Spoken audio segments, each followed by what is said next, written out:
नमस्कार, मैं हूं कुमार गजेंद्र। जनपद ऑन द स्पॉट में आपका स्वागत है।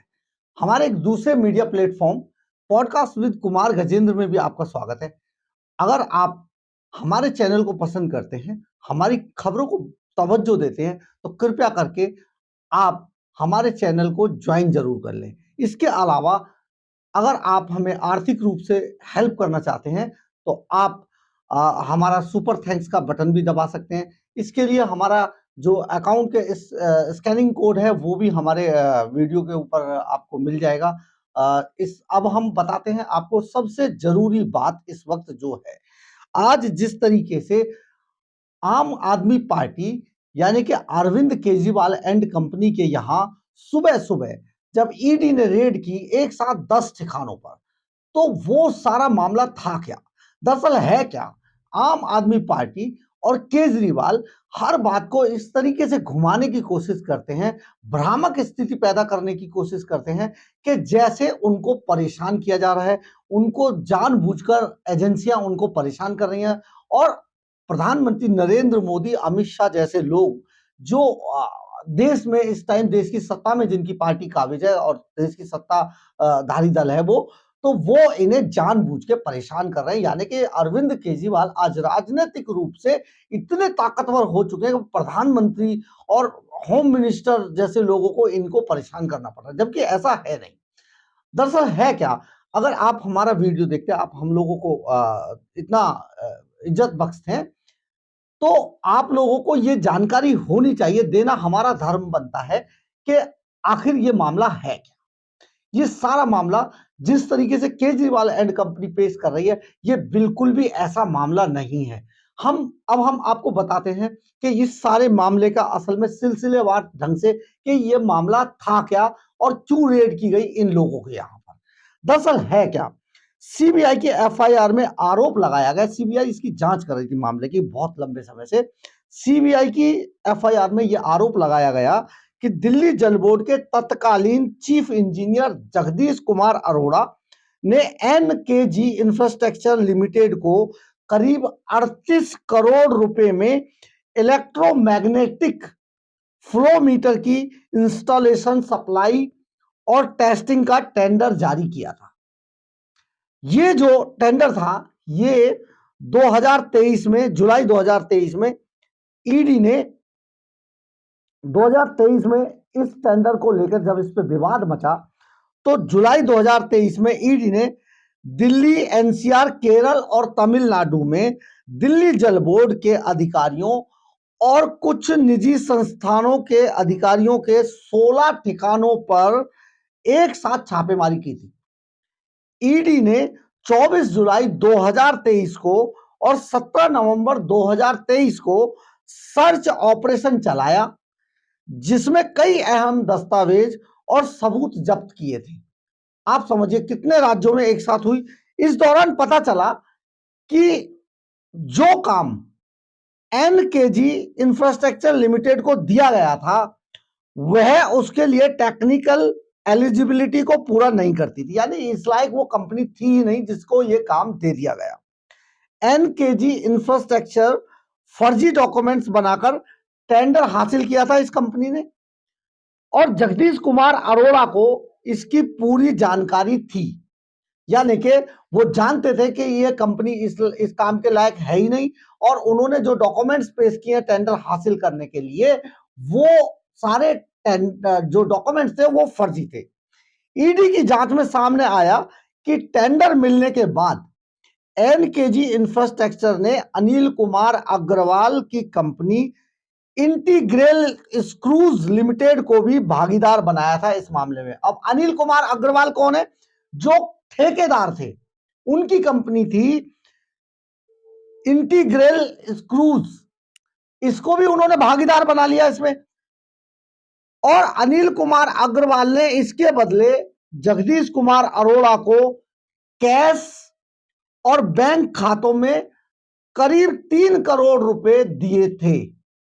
जो कॉन्ट्रैक्टर है, जिसको यह ठेका मिला था, ठेकेदार अनिल कुमार अग्रवाल, उसने जो ये है बैंक, इनके जो अनिल कुमार अग्रवाल ने इसके बदले जगदीश अरोड़ा जो चीफ इंजीनियर थे उनके खातों में और कैश, साथ में कैश करीब 3 करोड़ रुपए इन लोगों को, इनके करीबियों को जारी किए थे, दिए थे।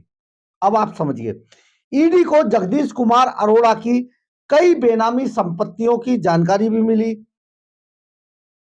और जो जगदीश अरोड़ा अपने चार्टर्ड अकाउंटेंट की मदद से मैनेज कर रहा था इस सारे मामले को। जब ईडी ने इसकी जांच की तो जो इसके बहुत सारी बेनामी संपत्तियां जो थी इनके बारे में भी जानकारी मिली और ये सारे जो इनके जो गलत धंधे थे इनको इनका जो चार्टर्ड अकाउंटेंट था वो मैनेज कर रहा था। अब हम इसमें एक दूसरा मामला भी बताते हैं, इसके अलावा एक और मामला क्या था। दिल्ली जल बोर्ड के, क्योंकि दोनों मामले जो आज जो 10 स्थानों पे जो रेड हुई है अरविंद केजरीवाल के, जो 10 अलीबाबा 40 चोरों में जो चोर थे 40, उनमें से 10 चोरों के यहां पर जो रेड हुई है वो रेड आखिर क्यों की गई थी और उसमें एक दूसरा मामला और क्या था, इसका और भी समझिए। दिल्ली जल बोर्ड के बिल पेमेंट के भुगतान के लिए जगह जगह ऑटोमेटिक मशीन लगाई जानी थी, मशीन लगाई भी गई और बिल के भुगतान भी हुए। एक बार फिर से सुनिए, इस बात को जरा गौर से सुनिए।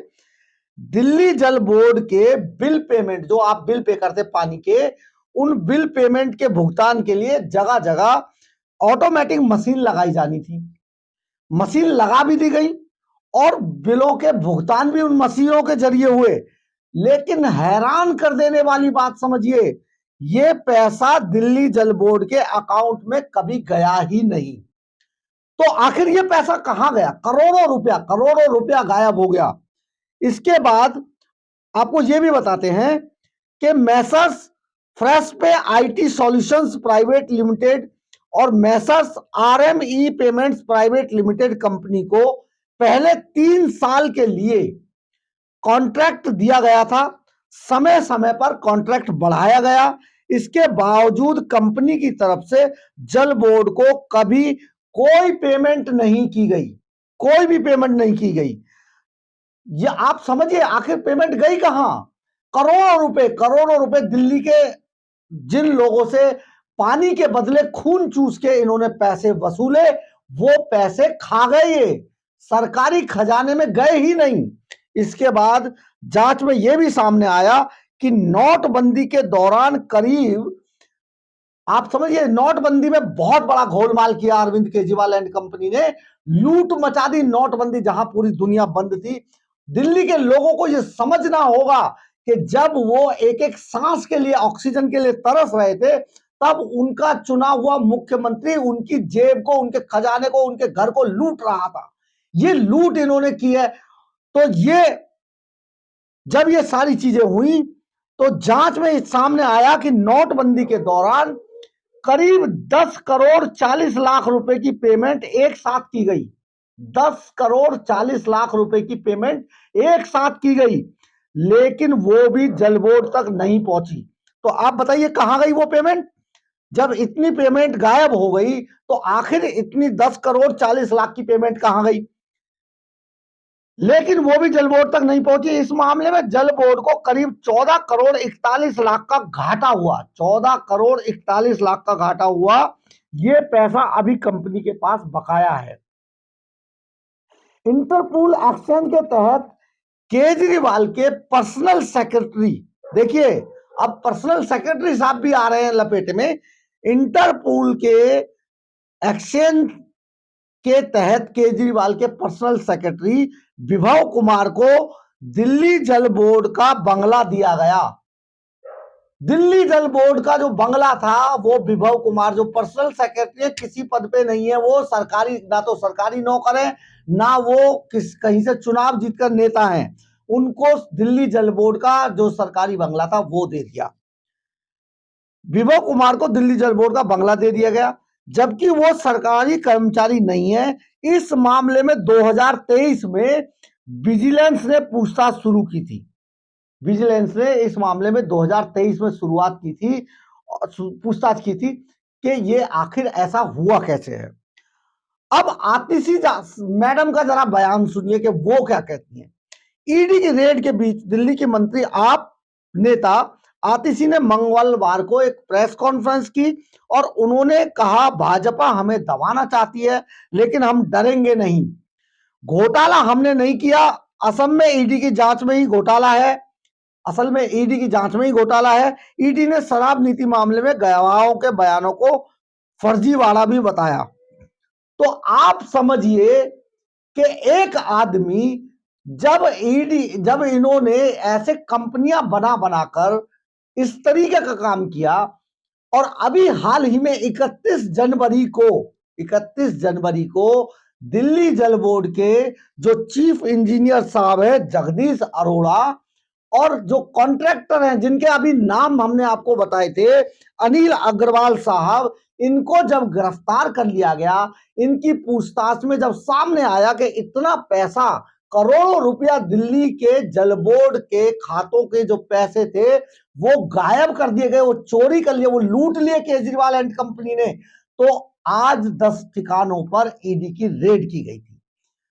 आप समझिए अभी कुछ दिन पहले कैग की रिपोर्ट आई थी, कुछ दिन पहले जो सीएजी है, ऑडिटर जनरल जो है, उसकी रिपोर्ट आई थी।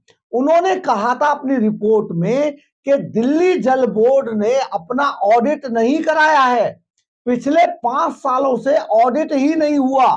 तो ये जो पैसा था इस घपले को बचाने के लिए दिल्ली जल बोर्ड ने यानी कि अरविंद केजरीवाल ने दिल्ली जल बोर्ड का ऑडिट नहीं होने दिया। जब बात आई कि ऑडिट कराना चाहिए तो केजरीवाल साहब ने कहा कि पिछले 15 साल का ऑडिट होना चाहिए।